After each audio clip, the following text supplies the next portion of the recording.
Le projet, c'est parti d'une rencontre avec le Théâtre du Pélican, avec son ambassadeur de première qui est Jean-Claude Gall. Il m'a énoncé une idée qui était venue de Scène d'enfance d'ailleurs, par rapport au Festival d'Avignon et qui voulait rassembler des jeunes de toute la France. J'ai adhéré tout de suite parce que pour moi c'est quelque chose qui est extrêmement important de dynamiser les élèves sur le théâtre. C'est un projet qui est extrêmement intéressant, ce projet audiovisuel, que les élèves aussi arrivent à exprimer ce qu'ils en pensent, ce qu'ils ressentent, ce qu'ils vivent au quotidien, puisque nous c'est une option que nous avons dans l'établissement. Le projet vient donc à l'initiative de Scène d'enfance et d'ailleurs. Nous avons été un certain nombre à nous réunir pour, à partir de 2 projets exactement.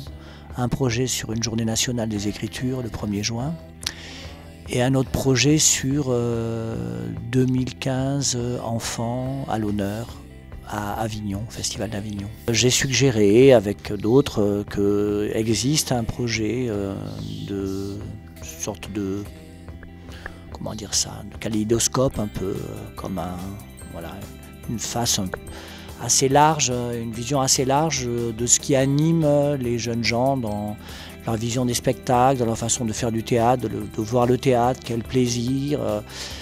Et puis je pensais que c'était bien que ça permette à tous les spectateurs d'ici et d'ailleurs de pouvoir écouter cette jeunesse. Mais aussi, c'était aussi une passerelle intergénérationnelle, une passerelle pour encore une fois, permettre à des centaines de jeunes gens de donner leur opinion, d'être des passeurs, d'être ce qui nous anime beaucoup, c'est-à-dire ces voix de l'enfance et de la jeunesse. Et de voir exactement ce qu'ils arrivent à ressentir, ce qu'ils perçoivent au moment des spectacles, ce qu'ils arrivent à en retirer et si ça leur sert à quelque chose, s'ils apprécient, etc.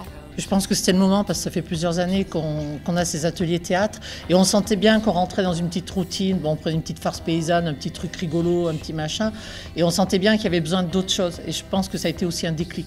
Ça nous apporte une manière de voir différente, je pense. Ça nous a obligés à travailler différemment aussi avec les jeunes cette année puisque c'est sûr qu'il y a le projet audiovisuel mais on va aussi aller au Festival d'Avignon. Donc c'est vraiment une ouverture, c'est autre chose. Ils vont forcément côtoyer le plus grand festival qu'on trouve de théâtre, donc c'est une chance unique. En plus nous on est en milieu rural isolé, donc c'est juste extraordinaire et c'était inimaginable qu'ils puissent vivre ça un jour. Maintenant c'est que du bonus, quoi. Ils vont avoir, là ils vont vraiment être au contact de professionnels de divers horizons, ils vont vivre théâtre pendant plusieurs jours, c'est superbe. C'est un projet qui permet d'aller pour la région d'Auvergne au plus profond de cette région, dans les campagnes, comme vous y avez été. Je crois que ça c'est très important. Je crois que l'avenir de